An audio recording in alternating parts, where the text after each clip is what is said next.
Schönen guten Abend, liebe Freunde. Wir sind heute wieder da mit unserer Lehrstunde Joana de Angelis zu kennenlernen. Heute, ausnahmsweise, ist unsere liebe Lea nicht dabei. Sie hat ihre zweite Impfung bekommen und braucht ihre Erholung zu Hause. Boa noite, queridos amigos, boa tarde no Brasil. Hoje estamos aqui mais uma vez com a nosso estudo conhecendo Joana de Angelis. E hoje, como uma exceção, nossa querida Leia não está conosco. Ela recebeu sua segunda dose e está precisando do seu repouso merecido. Heute sowie letzte Mal werden wir ein aufgenommenes Video ausstrahlt. Dieses Video hat einen Untertitel auf Portugiesisch. Die dauert ungefähr 30 Minuten und danach kommt der Alexander live mit uns mit Fragen und Antworten, falls ihr das haben. Então, hoje, nós passaremos, como da última vez, um vídeo com o título traduzido, com a tradução feita embaixo, em português, e ao final desse vídeo, o Alexandre estará ao vivo conosco aqui, ele está aqui presente, e aí nós teremos um momento de conversa, de interação, de perguntas e respostas. Se vocês quiserem mandar alguma pergunta, alguma dúvida, alguma colaboração, por favor, tudo é muito bem-vindo. Nós agradecemos muito que vocês estão aqui conosco. Herzliche willkommen, unsere Freunde. Wir werden jetzt dann unsere Video ausstrahlen und nach ungefähr ein paar Minuten, 30 Minuten, wir sind wieder da mit dem Alexander live für Fragen und Antworten. Olá, amigos do continente europeu, especialmente da Áustria, da Suíça, da Alemanha e de todas as localidades que abrangem a língua germânica. É com muita satisfação que damos início ao nosso segundo encontro para conhecer Joana de Angelis e a sua série psicológica. Ao mesmo tempo, dando boas-vindas aos amigos que nos acompanham através da TV Amergs, o canal da Associação Médico Espírita do Rio Grande do Sul, da TV7, da Rai TV. Como nós vimos, no nosso primeiro encontro, pudemos compreender um pouco da importância de Joana de Angelis para o Espiritismo, nesta ponte que a mentora faz para com a psicologia moderna. Sendo que, como falamos, não se trata de uma nova corrente de psicologia, a psicologia espírita. Nada mais é do que um olhar do Espiritismo para os fenômenos que a psicologia abrange, para os conceitos psicológicos em voga, para os sintomas e fenômenos que dizem respeito à nossa psique. E como nós poderíamos estudar o ser humano nessa busca de autoentendimento, naquilo que nós poderíamos chamar de jornada de autoconhecimento, da busca por si mesmo, sem nós olharmos a sua relação com o contexto em que se insere. Poderíamos, inclusive, dizer que assim como o indivíduo ele passa pelo seu périplo de transformação psicológica, chamada por Carl Gustav Jung de processo de individuação, a coletividade também se individua. Ou seja, também se desenvolve, também passa por diferentes momentos de expansão de qualidades psicológicas, mas que também deve lidar com desafios-chave de cada momento. Porque no mundo de provas e expiações, a coletividade que nos constitui ainda é uma coletividade de luz e sombra, talvez mais sombra do que luz, porque é um nível espiritual que ainda somos caracterizados pelo império do instinto sobre a consciência, em que nós já temos uma breve noção do bem, mas ainda as pulsões, os impulsos para o mal ainda se fazem muito fortes. Tanto a nossa propensão para os jogos de poder, para a guerra, em que política, economia e tantos outros aspectos do convívio social muitas vezes são mais direcionados para a disputa do que para a integração e para a construção. Mas é por isso a nossa necessidade de encarnarmos aqui na Terra para promover uma cirurgia profunda de transformação no nosso ser, em vias das nossas potencialidades, em vias do nosso desenvolvimento intelecto e moral, conforme os espíritos já traziam a Kardec. E que no momento que nós fazemos isso, nós temos um compromisso de nos relacionar com a luz e a sombra que a sociedade nos oferece. Porque a sociedade que está à nossa volta, que é um resultado de milênios de civilização oriental e ocidental, principalmente agora num mundo interconectado, ela vai nos expressar construções que já vêm há muito tempo sendo elaboradas pela sociedade.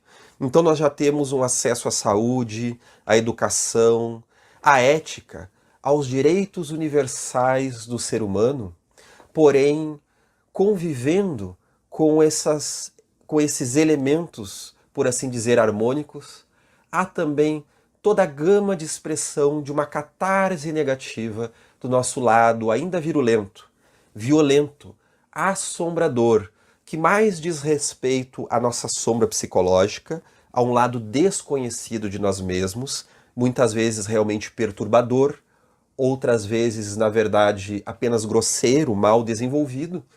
E correspondendo então a esta sombra, a nossa humanidade vem se desenvolvendo neste processo ao longo das gerações.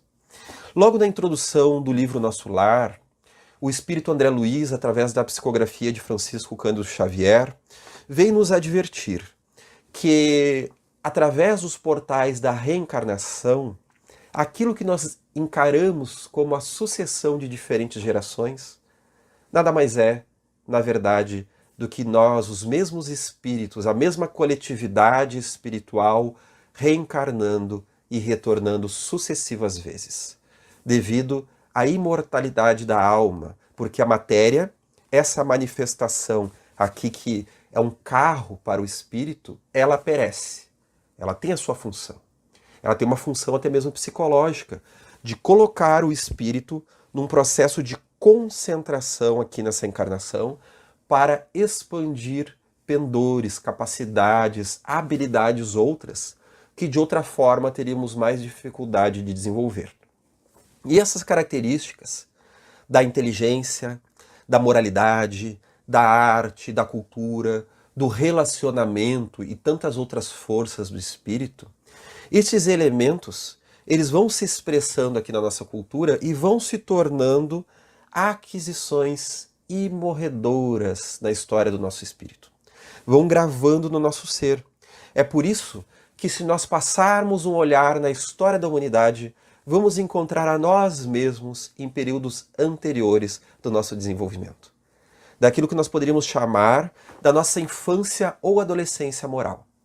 Nós que fomos aqueles que degladiamos entre as tribos do Paleolítico e do Neolítico. Nós que nos ocupamos da arte grega, da democracia, como também das guerras promovidas por Esparta, pelas invasões bárbaras à civilização romana e tantos outros elementos de saúde, de conquista, como também da tragédia humana. Pois éramos nós buscando nos compreender.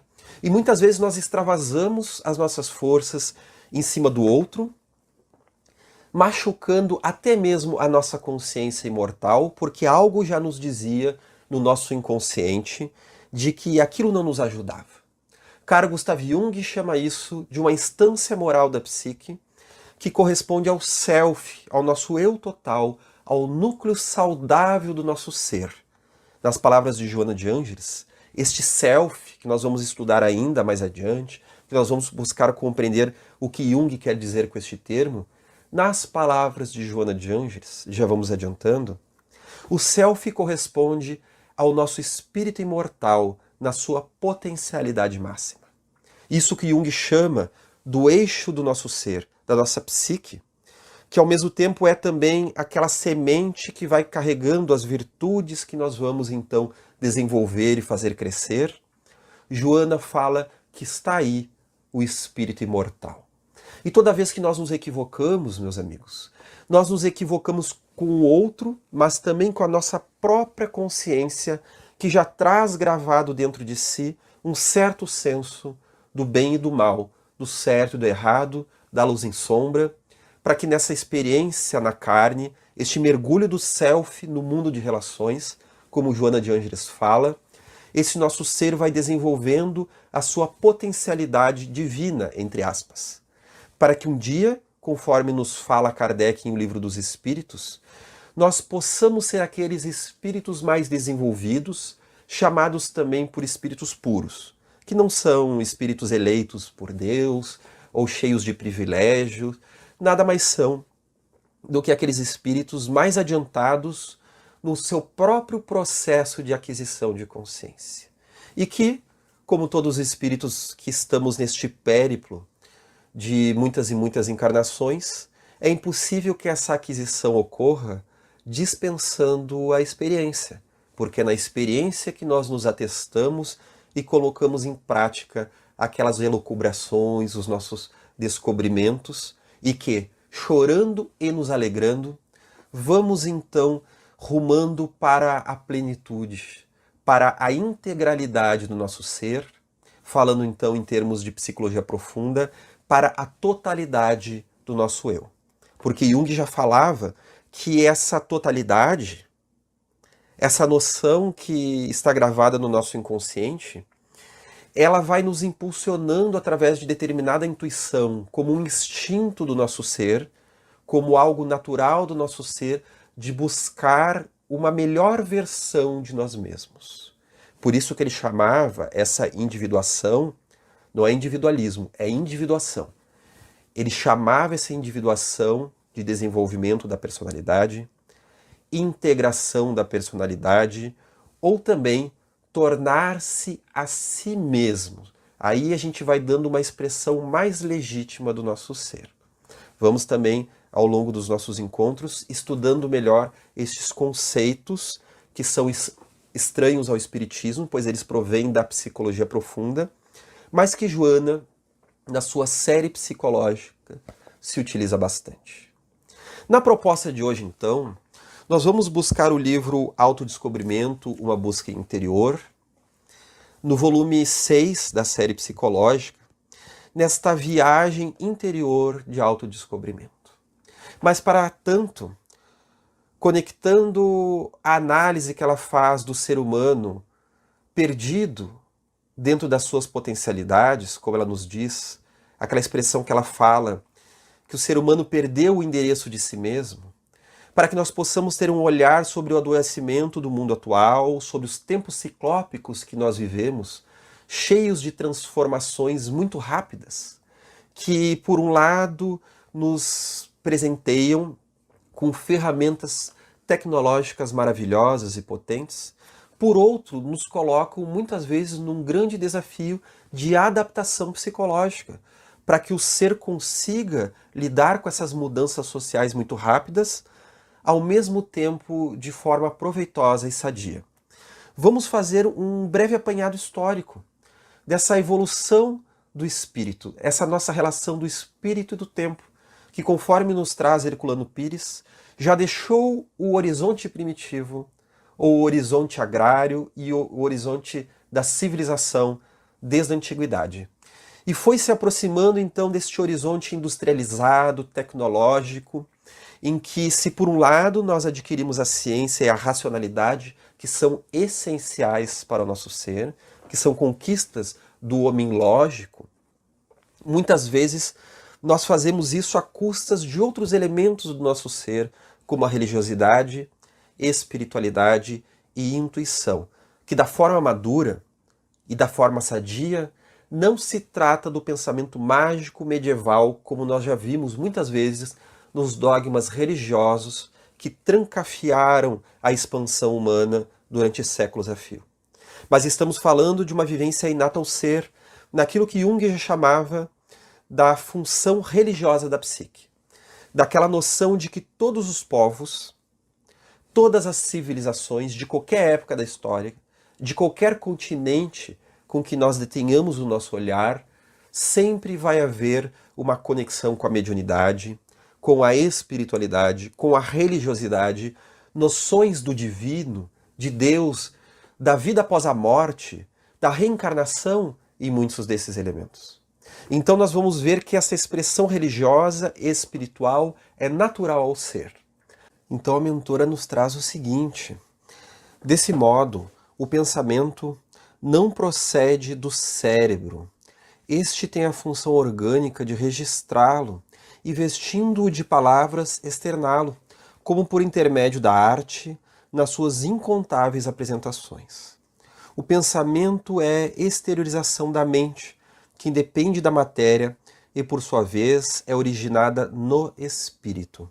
O espírito possui a faculdade mental que expressa o pensamento em todas as direções, utilizando-se do cérebro humano para comunicar suas ideias com as demais pessoas. Esse ponto aqui é muito importante, pessoal, para a gente poder compreender o pensamento de Joana de Ângeles, que vem justamente daquela concepção dualista interacionista, em que há uma distinção entre corpo e alma, mente e cérebro. E que a mente, o espírito, ele então se aproveita do mecanismo orgânico para se expressar. É aquilo que o psicólogo famoso William James, tão importante por desenvolver o pragmatismo dentro das correntes filosóficas, no início do século XX, e é um dos grandes pais da psicologia moderna, ele vai chamar da teoria da transmissão, que inclusive é o que ele defendia. O que seria a transmissão? A mente, então, ela expressa a sua realidade e é captada pelo cérebro. Então não é o cérebro que cria a mente, que cria o pensamento. Ele nada mais é do que um aparelho que capta então da mente e transmite para o corpo e para as elucubrações verbais. Essa é a teoria da transmissão. Então por isso que se nós tivermos um problema neurológico, não é que o cérebro, então, não é mais capaz de desenvolver o pensamento. É como se nós quebrássemos o rádio, que então já não é capaz de receber a transmissão. Então, se nós quebrássemos esse rádio, por exemplo, isso não extingue a fonte transmissora daquela música ou daquele programa radialista, não é? Então, é isso que está expresso aqui, e que então Joana de Ângeles vai se utilizando das colocações de Miri Lopes para ir falando deste périplo de desenvolvimento do pensamento que vai se expressando aqui na Terra através dos nossos encontros com os desafios de viver. Naquilo que Joana de Ângeles, em outros momentos, ela chama a vida humana como um mergulho do self no mundo de relações, como eu já trouxe em outro momento, né? Então ela vai nos trazer que o primeiro estágio do desenvolvimento é o desenvolvimento primitivo, o que nos caracterizava então na época das cavernas, do período do Paleolítico e do Neolítico, pedra lascada e pedra polida. Aonde, como ela vai nos trazer, que a linguagem ela se apresenta de forma instintiva, sensorial, sem comunicação intelectiva, de natureza verbal e clara. São impulsos que decorrem das necessidades imediatas, buscando exteriorizá-las e tê-las atendidas. Então, nesse período do pensamento primitivo, na nossa infância espiritual da humanidade, é justamente o período em que o ser desenvolver as suas propensões estava voltado à sobrevivência. O pensamento estava em reproduzir, se alimentar, se defender das feras e das outras tribos, porque era o momento em que a grande importância do nosso mergulho na carne era perpetuar a espécie, biologicamente falando. Então o ser humano aqui ele não tinha tempo para grandes elucubrações na busca de outras aquisições que apenas o futuro lhe reservava dentro do seu desenvolvimento de alma humana. Então éramos almas ainda embrionárias, encapsuladas ainda dentro de si, e que mal despertávamos, precisando muito mais ainda do mundo dos sentidos, físicos, para então sobreviver a este meio de intempéries, este meio muito ameaçador. O segundo estágio, um pouco mais desenvolvido, conforme então o ser humano foi rumando para o início das organizações tribais, nós temos aí o surgimento das primeiras civilizações e o período do pré-mágico, em que, nesse período pré-mágico, ainda no final das cavernas, nós começamos a observar as forças da natureza.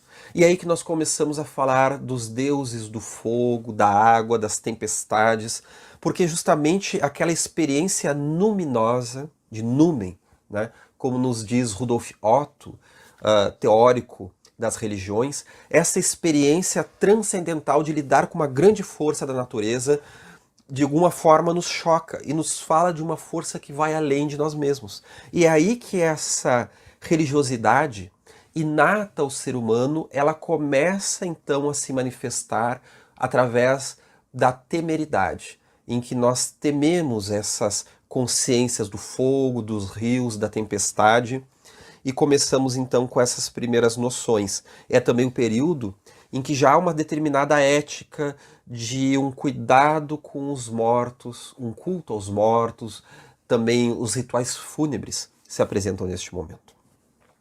Então nós temos aí, no terceiro momento, o período mágico, do pensamento mágico, que se instaurou, como ela nos traz aqui, na era agrária, dando origem aí sim às grandes civilizações do passado, com toda a concepção politeísta, inspirada nos fenômenos que se enriqueciam de ideias mitológicas, muitas das quais, na tragédia grega, oferecem campo para as admiráveis interpretações psicanalíticas. Então, é uma leitura mitológica do mundo, uma leitura de um pensamento mágico, em que aqui nós falamos de deuses muito antropomórficos, com características saudáveis e violentas, que nada mais são do que os nossos humores humanos. Então, é um período em que o Deus do Antigo Testamento, que aqui se apresenta, é aquele Deus que mais imprime temor do que um sentimento ético de amor e de responsabilidade sobre si mesmo. Então, nesse pensamento mágico, nós ainda não temos aquela capacidade mais plena de logicar, de fazer uma correlação entre ação e reação, causa e consequência. Então as coisas se dão de forma mágica. Falar o nome do diabo seria uma forma de invocá-lo. Pensar, então, através de pensamentos não autorizados pelo pensamento religioso, como se dava no período medieval, era uma forma, então, de agourar a colheitareia, em que muitas vezes aquela perseguição às bruxas era uma forma de projeção da nossa sombra psicológica. Este período também, desde a antiguidade, período medieval, ele é muito propenso a vivermos algo que é natural de nós, religiosidade e espiritualidade, porém de uma forma mágica. Essa forma mágica é o que fala então da abóbada celeste sustentada por pilares, como na concepção aristotélica, ou então aquelas outras mitologias de origem do mundo em que a Terra, o nosso planeta, estaria então localizado nas costas de uma grande tartaruga universal. Como também naquelas concepções dos povos maias da engrenagem do Sol, que se não fosse lubrificada com o sangue humano dos sacrifícios, o Sol não nasceria no dia seguinte.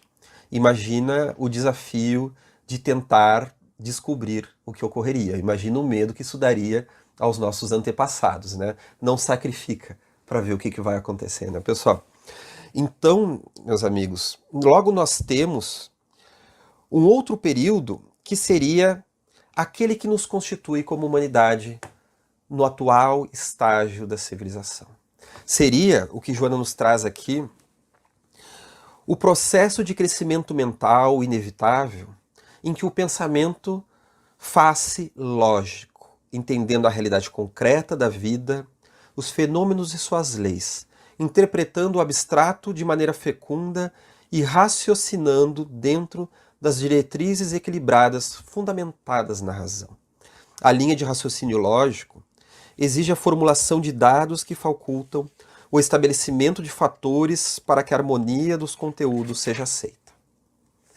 Então, meus amigos, é este período que nós vamos ensaiando e vamos nos adentrando principalmente com o final do período medieval, com o advento do renascimento cultural, o renascimento urbano, o surgimento da Revolução Científica do século XVII, que dá vazão para que depois viesse o carro do Iluminismo, da Revolução Industrial e Revolução Francesa, como também do boom das ciências no século XIX, através do tecnicismo e do mercado. Vamos percebendo então que é no século XVII que o ser humano ele vai independizando as áreas da razão e do sentir. Há então um desligamento entre a racionalidade, que é mais responsável pela ciência, e observação do mundo exterior, enquanto o mundo interior ele é dominado pela fé e pela espiritualidade. Nesse momento não há, como muitas vezes as pessoas pensam, uma oposição entre fé e razão. Porque nós podemos perceber, conforme o artigo que eu trago em determinado livro sobre saúde e espiritualidade, da Associação Médica Espírita, conectando ciência, saúde e espiritualidade, nesse momento, os grandes filósofos e cientistas da Revolução Científica do século XVII, como também do Iluminismo, eram profundamente espiritualistas. Newton vai falar que a sua maior obra é o estudo do Apocalipse. E ele é o pai da ciência moderna, junto de Descartes, que é o pai do mecanicismo. René Descartes vai estudar a glândula pineal, que diria ele que faria conexão entre corpo e alma. Kepler fazia parte de determinada religiosidade que adorava o disco solar, o Sol. E Giordano Bruno falava então de vida em outros planetas e de um corpo espiritual. Meus amigos, não é neste momento que poderíamos grafar que o ser humano perdeu o contato com Deus. Porém, esse tipo de religiosidade e espiritualidade dos renascentistas era uma espiritualidade muito própria, pessoal de cada pensador, que destoava então do mainstream, do pensamento comum da época e da religiosidade comum. Porém, há sim determinada oposição em que a razão começa a confrontar a fé, aí sim, com os pensadores e filósofos do século XIX. Em primeiro lugar, nós podemos dizer que o século XIX ele é muito rico em termos de ciência, como também em termos de racionalidade.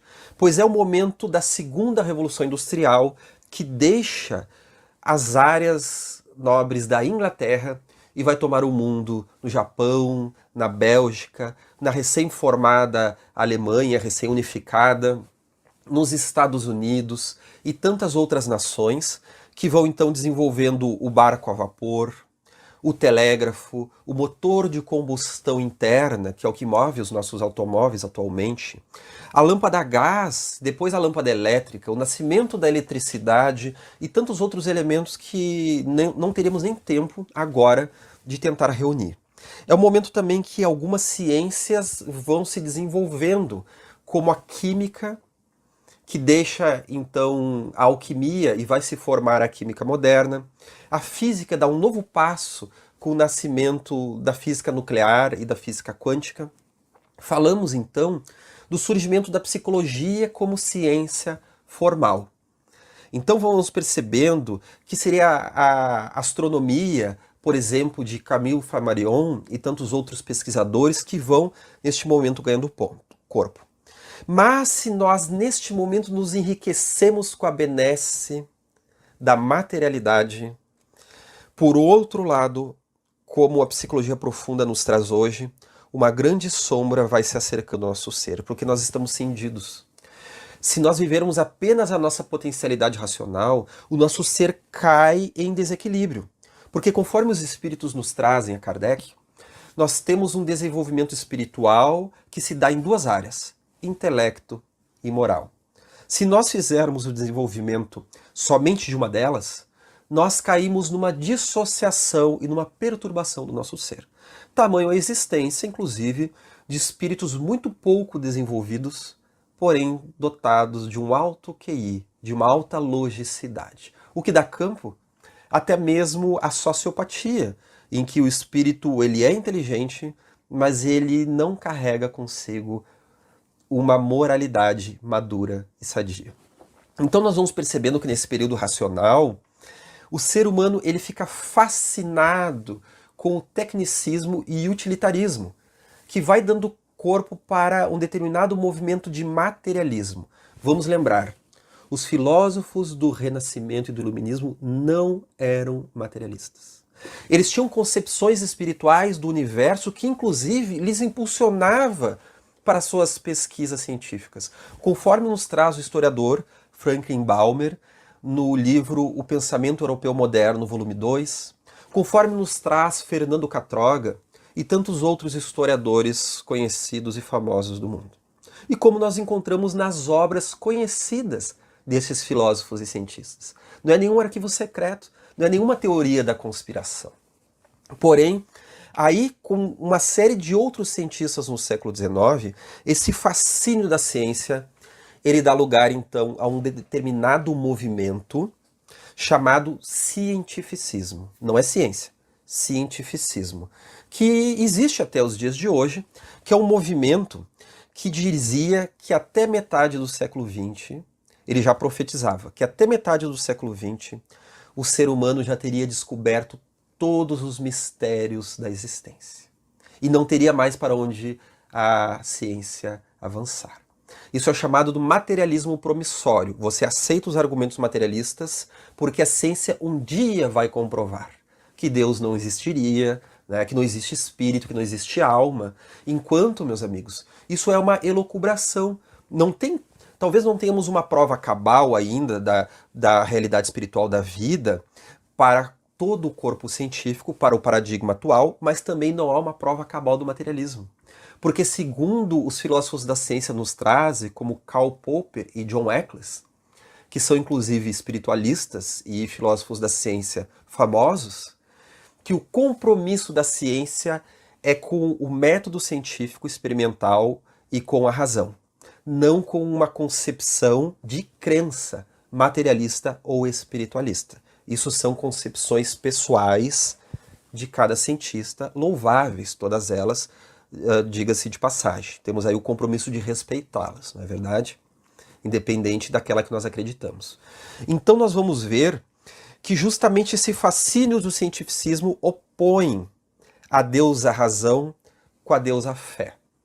E Jung vai nos falar que este fascínio, então, da humanidade, principalmente dos Estados Unidos e das grandes nações europeias, com os próprios adventos da ciência, vão levando a um grande desconhecimento e ao crescimento de uma sombra, de uma bestialidade.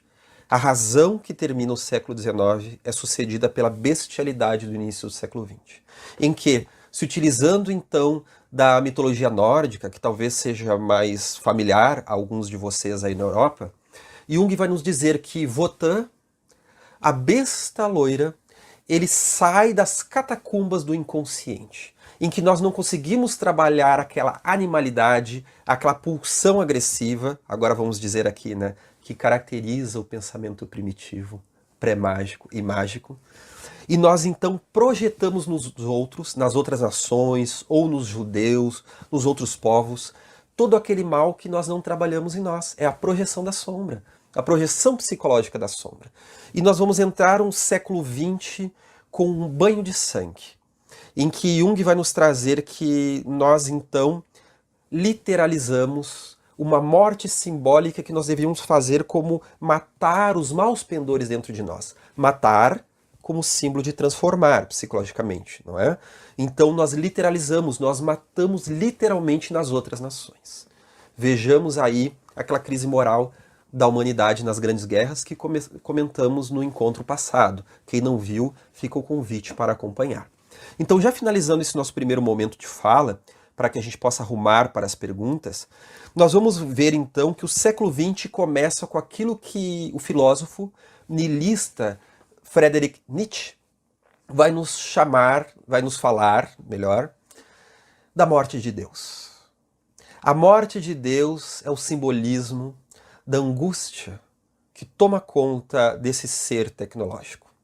É a angústia que marca pelo vazio das certezas, a morte das certezas, a perda de uma religiosidade e espiritualidade que, encarcerada num dogmatismo medieval, já não oferecia símbolos saudáveis para o homem contemporâneo, conforme a psicologia profunda nos traz. Então esse homem contemporâneo, no momento que esses símbolos de religiosidade, as parábolas do Cristo, a forma de se referenciar à espiritualidade já não lhe auxilia, já não lhe alimenta, ele cai no abismo de si mesmo. E é aí que Jung vai dizer que Nietzsche ele expressou bem o drama de uma época. Ele expressou bem a dor do Zeitgeist do início do século XX.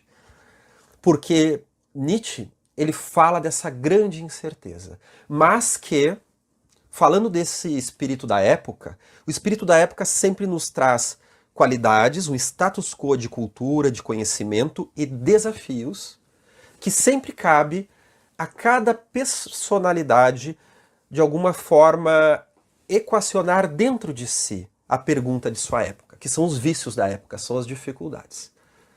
E os vícios do século XX e também do século XXI, meus amigos, quais seriam?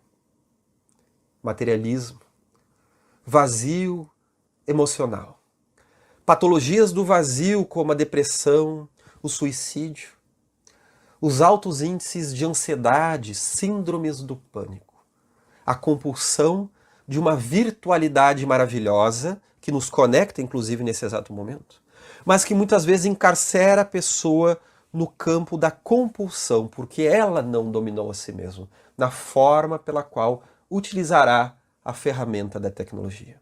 É aí que Joana de Ângeles vai nos trazendo essa grande concepção da viagem interior, do encontro de si mesmo nessa crise da pós-modernidade, que vai nos falar, então, de uma hiperrelativização desses chamados tempos líquidos, conforme Zygmunt Bauman, o grande sociólogo falecido há pouco tempo atrás, já veio nos falar de tempos que as mudanças são tão rápidas que são como água, que escapam por entre os nossos dedos. E quando nós acreditamos que algo diz respeito à nossa identidade, à nossa personalidade, tudo já mudou. A moda é muito rápida. Então nós perdemos a referência de nós mesmos. É o período da desreferencialização, conforme se fala deste momento. Desses tempos, meus amigos, que nós, perdidos neste vazio exterior, talvez tenhamos que nos dar conta de que a materialidade, que tem o seu sentido, que são ferramentas excelentes, são apenas ferramentas. E que não falam da essência da nossa alma e do tesouro que ainda nos cabe encontrar na nossa autorreflexão. E que a espiritualidade não é um adorno da vida, não é uma cereja do bolo. Espiritualidade é condição inerente ao ser que se manifesta também nas áreas bio, psico e social, e que junto dessa espiritual caracteriza o ser integral. Finalizando então nosso primeiro momento, nós estamos ensaiando o quinto e último passo dessa evolução do pensamento que Joana fala no autodescobrimento, utilizando-se de Miri Lopes, que seria o do pensamento intuitivo. Que pensamento intuitivo é esse? Seria uma fase em que nós superamos o pensamento racional, não é abandonamos. Superar é um novo patamar que os estágios anteriores eles vêm junto como ferramentas toda vez que nós precisamos deles. E que o intuitivo ele consegue perceber o que não está dado visualmente, né? O pensamento intuitivo ele capta, ele percebe uma lógica interior de quando a nossa mente, por níveis inconscientes, já percebeu uma situação, porém ainda não logicou sobre ela. E algo nos diz, uma voz interior nos fala de algo.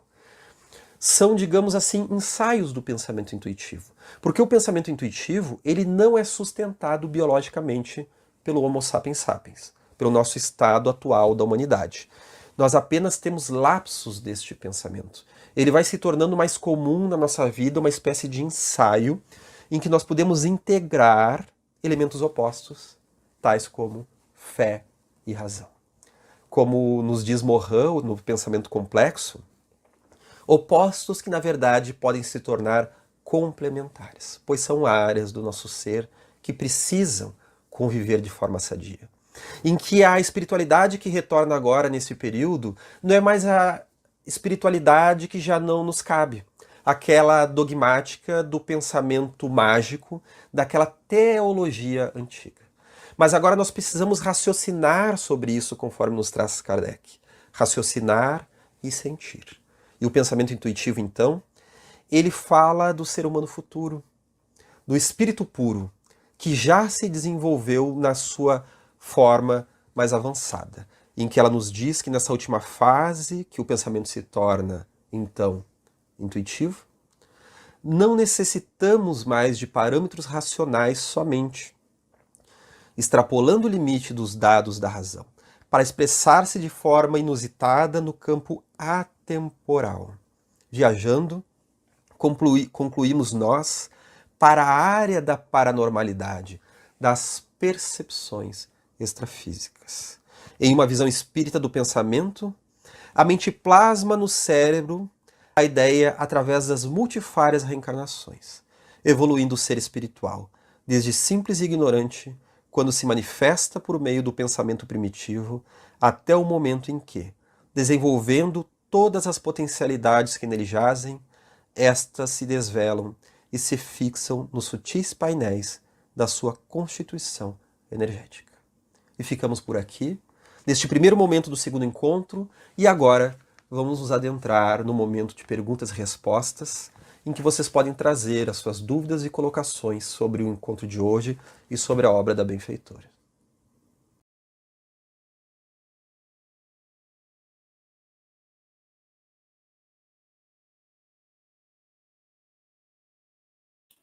Leia, tá desligado. Ja, sehr gut. Also war sehr, sehr, sehr intensiv, diese erste Teil jetzt. Sehr, sehr intensiv. Es gibt so viele Stoffe zu nachdenken. Eu disse, Alexandre, que foi bastante intensivo essa segunda aula, com muito, muito material para a gente se aprofundar, para nós estudarmos, né? Você trouxe nessa segunda aula, né, a questão de nos apresentar essa jornada do espírito, né, no seu desenvolvimento, através dos processos, desse processo da civilização até os dias atuais. Also in diese zweite Treffen haben wir versuchen, uns vorzustellen, diese Reisen, die Reise des Geistes in seiner Entwicklung durch den Zivilisationsprozess bis in die Gegenwart, ne? Die Evolution des menschlichen Denkens durch diese Stufenweise, wie wir uns entwickelt, primitiv, pragmatisch, Magie, racional und intuitiv. Also, essa evolução do pensamento humano através dos estágios primitivo, pré-mágico, mágico, racional e intuitivo. Das sind sehr viele Informationen und wir wollen jetzt ein bisschen auseinandersetzen. Eu disse que são muitas informações e que nós vamos tentar um pouco, nos próximos minutos, destrinchar um pouco mais. Se você puder falar alguma coisa nesse sentido ainda mais, seja agora muito bem-vindo, Alexandre, ao vivo conosco. Eu que agradeço, Lu, mais esse encontro contigo e com todo o pessoal que nos acompanha ao redor do mundo. Hoje nós tivemos, então, um breve périplo histórico, a jornada histórica da humanidade, para que a gente possa se adentrar na jornada do espírito em direção ao mundo interior. Das ist das Wichtigste, was wir jetzt brauchen. Und diese erste Phase in unserem Leben und uns selber zu kennen, uns selber zu erfinden, uns selber und unsere Werte zu finden und zu erkennen, wieso und weshalb wir da sind. Eu traduzi agora um pouco o livro, porque eu estava ligada aqui no chat, desculpa. Vou Sim, prestar sim, atenção. claro. A história humana, ela é metade da laranja, porque ela não mostra muitas vezes os bastidores espirituais daqueles processos. Also die menschliche Geschichte ist so wie eine Seite der Orange, ja. Se sai a metade da laranja, porque não mostra o que, Alexandre? O outro lado desse processo, o lado espiritual. Ja, weil sie zeigt nicht diese andere Seite von diesem Prozess, das ist diese spirituelle Seite von uns, ja. Mas ainda assim, o processo histórico é uma expressão do espírito no seu autodescobrimento. Und aber trotzdem ist diese spirituelle Prozess eine Teil von, also diese menschliche Geschichte und von uns, unsere primitive Geschichte in uns, ist ein Teil von uns. Und diese Entwicklung, die auch so spirituellische wird, das ist wichtig in unserer Geschichte, ist an uns geschrieben und gespeichert.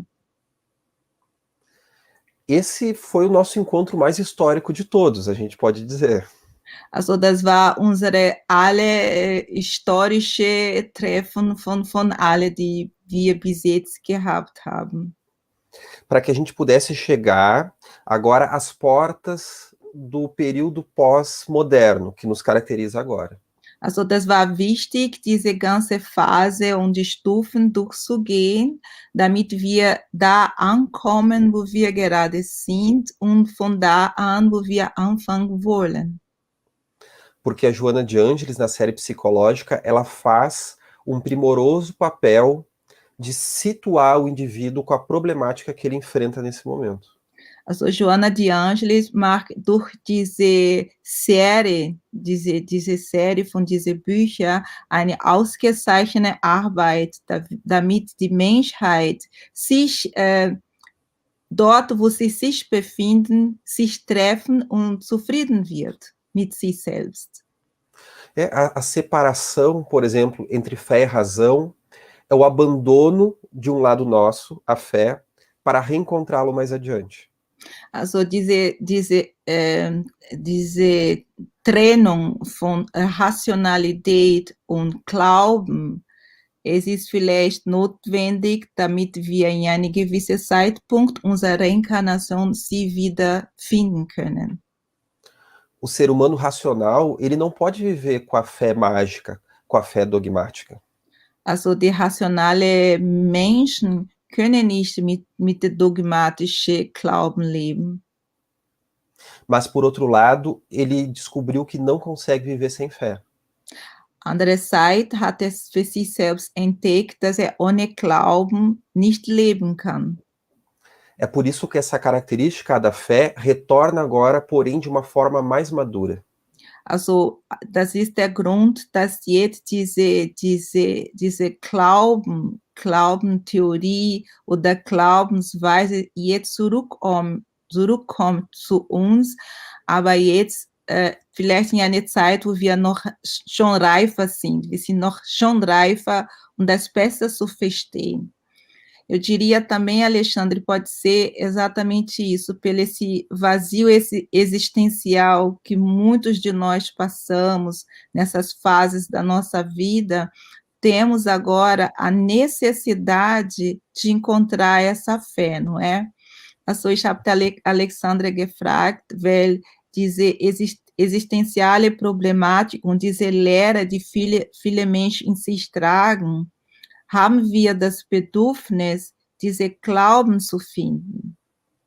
Esse vazio existencial, Lu, é justamente a chamada morte de Deus, que foi o nome que Nietzsche deu a esse processo. Also diese diese lehren uns die existenzielle Problematik, was wir immer wieder befinden in uns, ist, dass der Tode von Gott, das Nietzsche in Leben gerufen hat damals. Essa morte de Deus é o choro do Zeitgeist atual. Diese Tod von Gott ist der Tränen von der Zeitgeist. Mhm. Então, com a morte, essa filosófica morte de Deus, que é a morte das certezas, nós poderíamos dizer, em termos mitológicos, que é o retorno dos titãs. Normal, mais uma vez, mais devagar, em duas partes. A primeira parte. Essa morte de Deus, em termos filosóficos. Also diese Tode von Gott, in philosophischer Sicht, diese Tod von Gott. É a morte das certezas. Das ist der Tod von der Sicherheit. E na mitologia grega, os deuses são os que não permitem que os titãs tomem conta do planeta. Also diese Tode von dieser Sicherheit, und in griechischer Mythologie nennt man diese Titãs, die nicht zulassen, dass os titãs não deixam o quê? Os titãs tomarem conta do planeta. Os titãs. Diese Titans, diese in griechischer Mythologie des Titan nicht erlauben werden, Macht über den Planet zu übernehmen. Die Macht über den Planet zu übernehmen. Uhum. Quem seriam os titãs dentro de nós, se não as crises psicológicas e emocionais? Wer wäre diese Titan in uns, sondern diese psychologische Krise, die wir haben?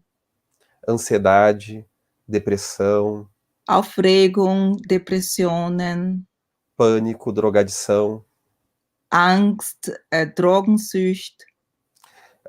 Emoções descontroladas e desgovernadas.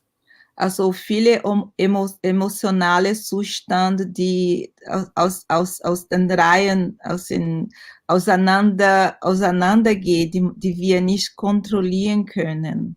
Also diese emotionale Unständigkeit. Porque nós matamos os nossos deuses, nós matamos as certezas que nos ajudavam. Weil wir unsere Gott sozusagen getötet haben. Wir haben getötet alle Glauben, die uns erhalten haben. Essas certezas nos ajudavam a ler a vida e ler o mundo. Also wir haben eine Sicherheit, die uns durch das Leben geführt haben. Wir konnten damit das Leben lesen und gab uns Sicherheit. Joana de Ângeles e o Espiritismo trazem, de certa forma, que essas certezas precisavam morrer. Also Joana de Ângeles und der Spiritismus sagt uns, dass auf gewisse Weise diese Glauben, diese Sicherheit auf eine gewisse Weise doch getötet werden sollte. Mas como degrau para certezas mais maduras encontradas no nosso interior. Aber durch eine gewisse Sicherheit, die uns mehr Reife bringt. É uma melhor relação com a imagem de Deus que nós carregamos psicologicamente. Das ist ein besseres Bild von das Bild, die wir von Gott haben. E não estamos falando da imagem construída de Deus, mas a imagem inata no nosso inconsciente. Aber wir reden nicht von ein Bild von Gott, das wir auf irgendeine Weise gebaut haben. Wir reden von einem Bild von Gott, das in uns gespeichert ist. Quando acusaram Jung de deificar a psique, ele respondeu: não sou eu que faço isso, mas é Deus que deificou a psique.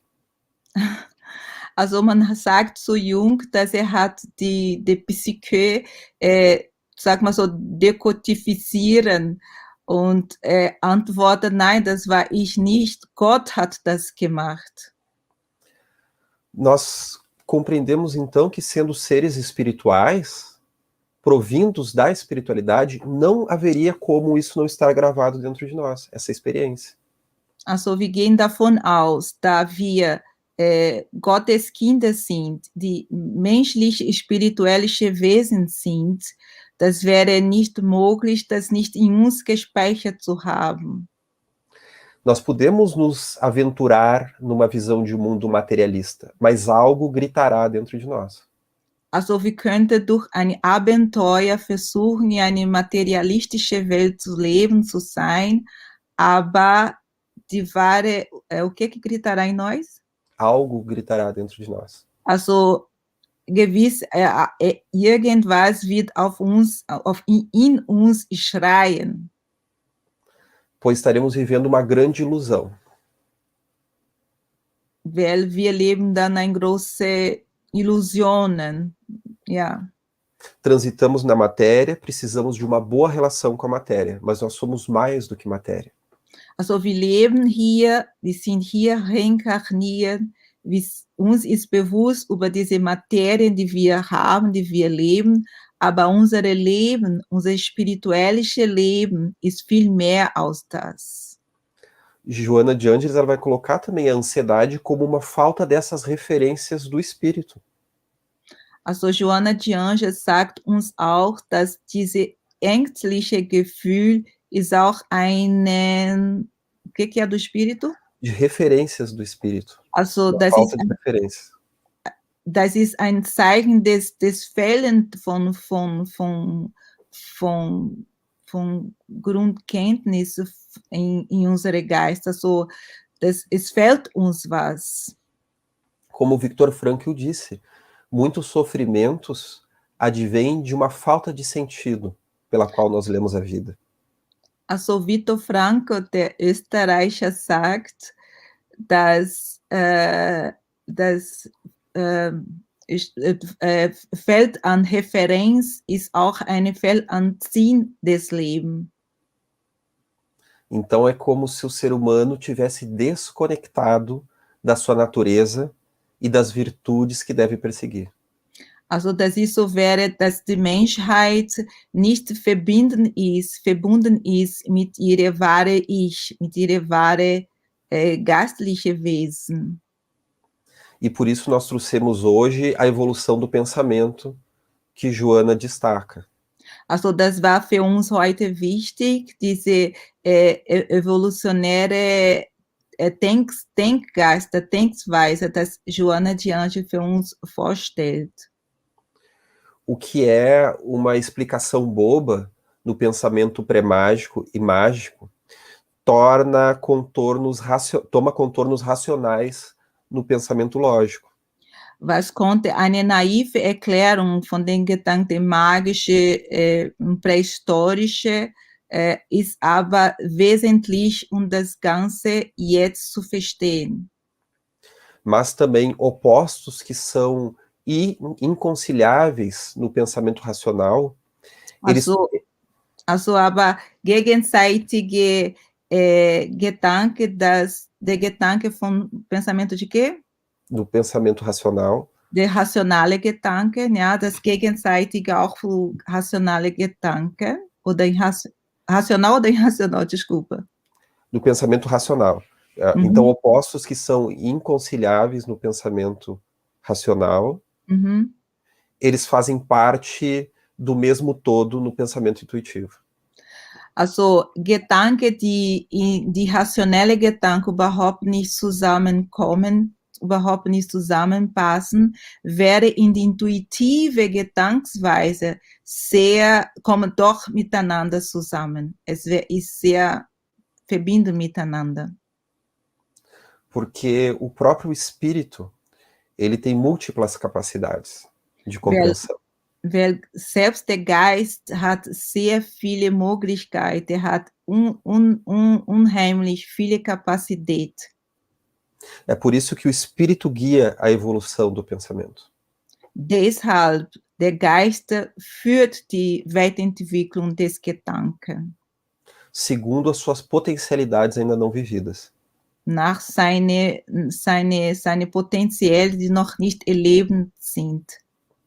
Alfred Russel Wallace, que é um dos pais da evolução, percebeu isso na evolução das espécies. Also Alfred Russel Wallace hat das bemerkt in der Entwicklung des Spezies. Diferente de Darwin, que era seu amigo, Andere aus Darwin, der sein Freund war, ele incluiu o espírito nesse processo. Hat den Geist in diesen Prozess hineingefügt. Joana de Ângeles, então, fala da presença do self, esse núcleo organizador do ser. Joana de Ângeles dann bringt uns den Selbst in diese, o Selbst no quê? Essa instância organizadora do ser. Der Self, diese Instanzen, sagen wir so, der das ganz organisiert in unserem Geist. Pode ser chamado também de núcleo organizador. Das könnte man nennen organisatorische Grundbasis.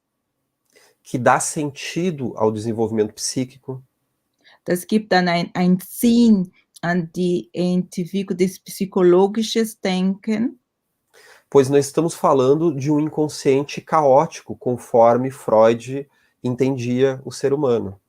Wir reden aber auch nicht von einer chaotischen Bewusstsein, wie Freud uns dargestellt hat, sondern tanto Frankl quanto Jung perceberam um instinto desenvolvedor. Sowohl Frank und auch Jung haben bemerkt, eine gewisse Instinkt, der sich weiterentwickelt. Que é o que Kardec já nos trazia. Das ist aber, was Kardec uns schon bringt. No desenvolvimento intelecto-moral. Né? Não sei se nós temos perguntas. Das intelectuelle Moralentwicklung. Sim, temos uma pergunta aqui, da Danisa Jardim Poá. Essas potencialidades adormecidas ficam no inconsciente, na sombra, also diese geschlafenen Potenzen uns bleibt in die Unterbewusstsein, im Schatten? Em parte. Also teilweise. Quem nos traz essa potencialidade é o nosso próprio self. Wer uns diese Potenzialität bringt, ist unsere eigene Selbst. A maioria delas ainda se encontra no nosso inconsciente, porque ainda é mais semente do que realização. Die meisten von die bleiben in unserem Unterbewusstsein, weil das ist mehr ein Sammel aus eine wirklich Daten. Mas poderíamos dizer que parte dessas potencialidades estão sim na nossa sombra. Also wir könnten aber doch sagen, dass Teil dieser Potenzialität ist doch leider em unserem Schatten. Eu falei infelizmente, isso você não falou, desculpa. Tudo bem, tudo bem. Estão na nossa sombra porque nós não reconhecemos elas. E não aceitamos. Sie sind noch in unserem Schatten, weil wir akzeptieren die nicht. Nós não aceitamos, mas o quê? Porque nós não reconhecemos e não aceitamos. Weil wir sie nicht anerkennen und nicht akzeptieren. Então, poderíamos dizer que nós temos que aceitar a nossa sombra, é isso? Also, Entschuldigung, poderíamos então dizer que nós temos que aceitar, also, wir könnten dann sagen, dass wir unsere Schatten akzeptieren? Cuidado. Vorsichtig. Nós temos que aceitar que temos sombra. Also, wir müssen akzeptieren, dass wir diese Schatten besitzen. E buscar trabalhar essa sombra. Und versuche, diese Schatten zu bearbeiten, zu arbeiten. Trabalhar quer dizer que depende do conteúdo. Also, diese Schatten zu bearbeiten heißt, Das kommt darauf an, was für einen Inhalt sie hat, sie besitzt. Alguns devem ser simplesmente aceitos. Aha. Einige davon muss einfach akzeptiert werden.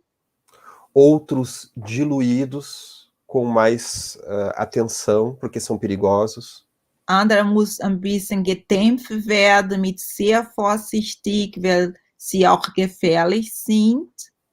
Outros simplesmente são primitivos e precisam mais ser educados e desenvolvidos, outros conteúdos, né?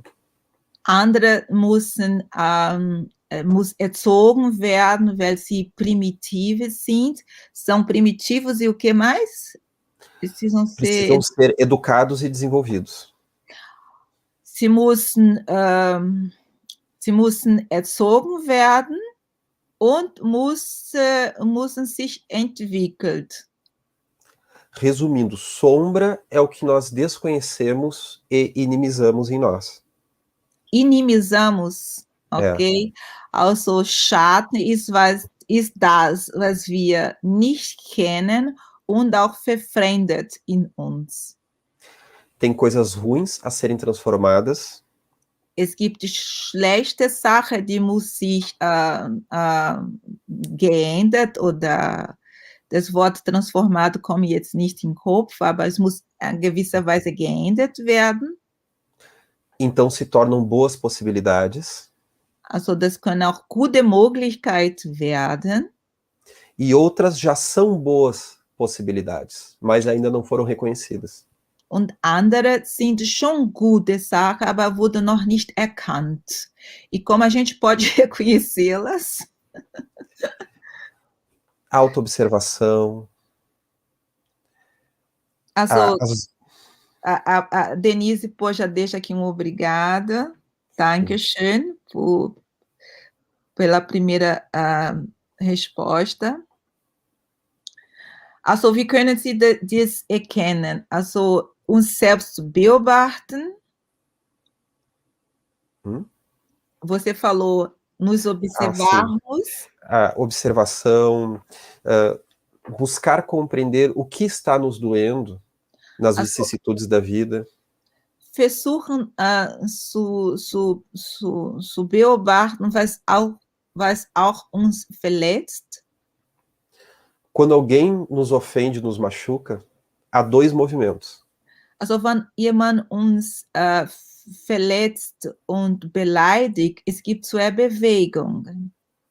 O primeiro é a ofensa, que vem de fora. Das erste ist das Beleidigung, die von außen kommt. E o segundo movimento é se sentir ofendido, vem de dentro. Und die zweite Bewegung ist, sich beleidigt zu fühlen. Das kommt von innen. Então tem algo em mim que se sentiu ou diminuído, ou menosprezado, ou desafiado. Also es gibt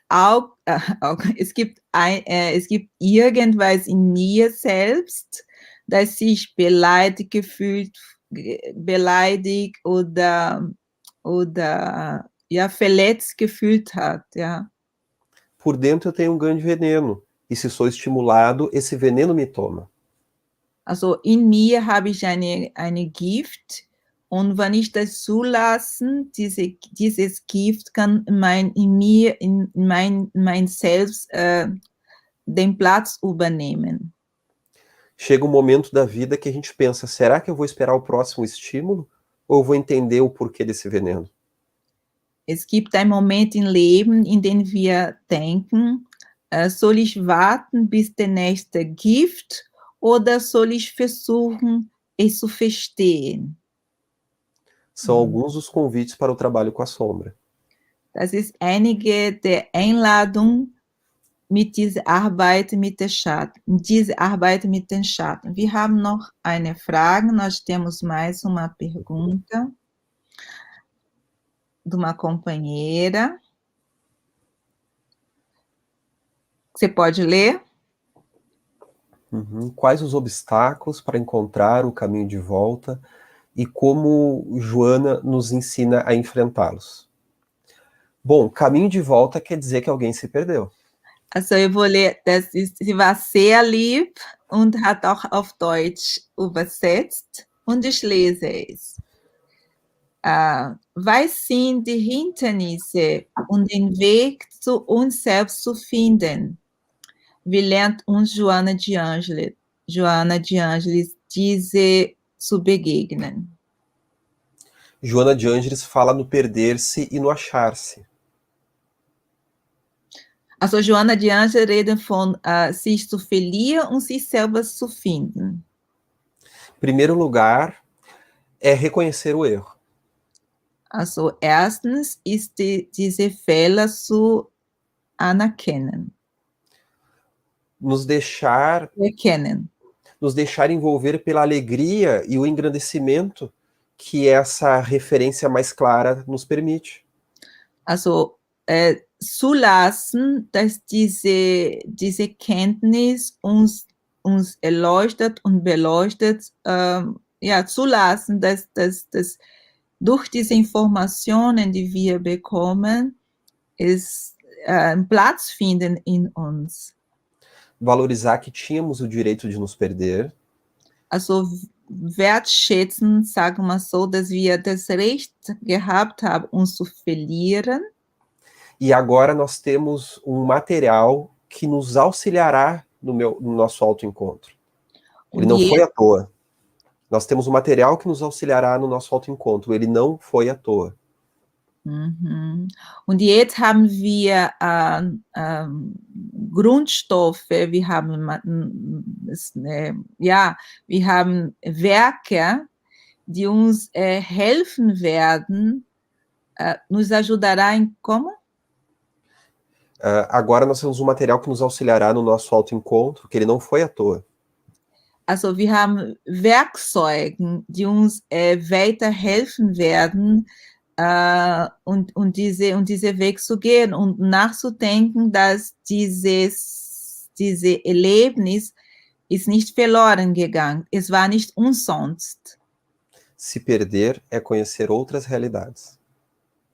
Como? Se perder é conhecer outras realidades.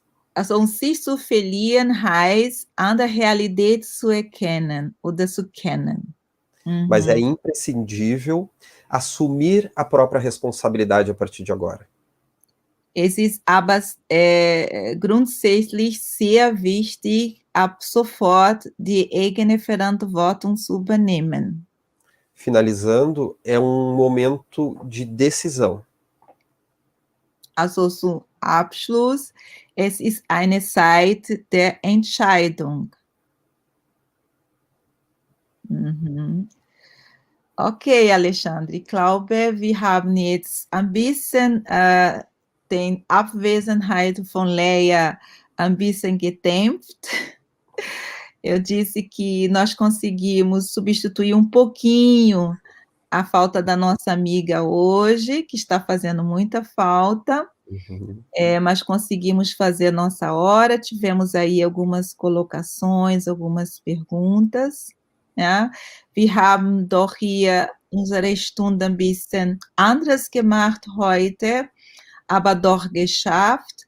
Wir freuen uns, dass unser Freund bei uns dabei war und konnte doch durch ihre Fragen, durch ihre Ansätzen und Hallo und so weiter uns begleiten diese paar Minuten, né? Então, nós vamos ficando em breve por aqui, passando esses bons momentos com os nossos amigos que estiveram conosco, que dividiram o seu momento conosco, não é? E agradecendo, né, por esses momentos de estarem aqui, convidando a todos que estejam conosco em 2 semanas, mais uma vez, convidando-os a todos que possam acessar o canal da Emergem, da Rede Amigo Espírita, da TV7 e do nosso canal do YouTube. Wir bedanken uns sehr an Alexander, die noch einmal hier anwesend ist und versuche mit uns eine Sache auseinanderzusetzen, thematisch, die wäre vielleicht für uns allein nicht so leicht zu verstehen, nicht so leicht zu Verständnis. Und wir haben hier einen Historiker, einen Psychologen, einer, der studiert die Werke von Joana de Ângeles. Und das ist für uns sehr wichtig, so eine Pessoa wie Alexandre bei uns zu haben. Nós agradecemos muito a sua presença, Alexandre, o seu tempo, estudioso de Joana de Ângeles, historiador, psicólogo. Então, é muito, muito, muito importante para nós e muito gratificante que nós tenhamos uma pessoa como você que faça parte desse estudo, que nos acompanhe nessa caminhada que nós estamos aí percorrendo, estudando Joana de Ângeles, principalmente em alemão. Eu que agradeço a paciência de vocês e esse momento oportuno de estarmos juntos estudando a obra da mentora. Dankeschön und bis zum nächsten Mal.